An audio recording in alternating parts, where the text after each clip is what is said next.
Hello from China! And for today's video, samahan nyo kami sa isa na namang mini vlog.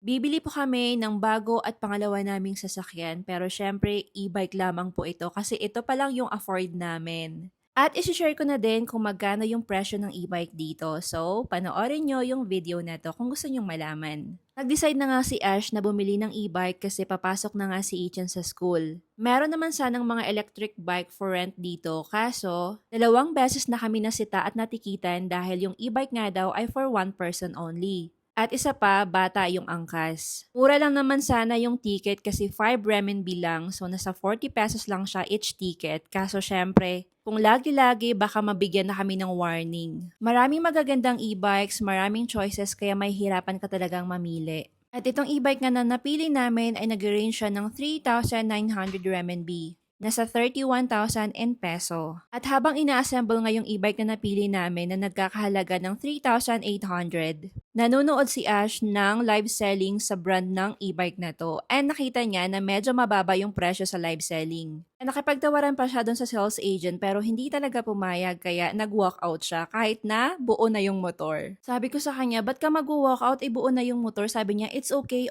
lang yan. Ganun talaga, kailangan nating makipag-negotiate. Naghanap nga kami ng ibang shop na pagtatanungan and at last ay medyo nakamura-mura nga kami dito kasi nasa 3,300 renminbi lang ito. Peso, nasa 26,400 lang ito. 'Di ba? Nakamura nga talaga. At mas nagustuhan ko nga yung kulay ng motor na napili ko dito. Sikat din yung endorser ng motor na to, 'di ba? 'Di ba? Nabanggit ko nga sa inyo na itong asawa ko at yung mga in-laws ko talaga ay mahilig tumawad. Ako ngayong nahihiya para sa kanila pero yung outcome naman is very good, 'di ba? Nakamura nga kami.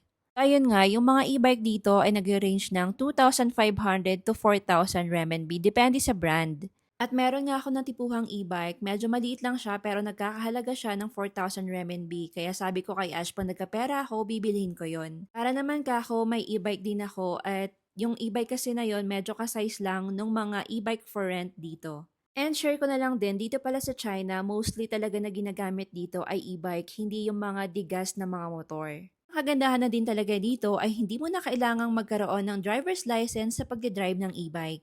Kaya free ako nakakapag-stroll gamit ang e-bike dito sa China. At nakakatuwa din kasi pumayag si Asha kulay na gusto ko at yung helmet pala na free ay 2 na din. And may free seat cover na din para hindi malamig yung uupuan. At nakuha na din namin same day yung e-bike.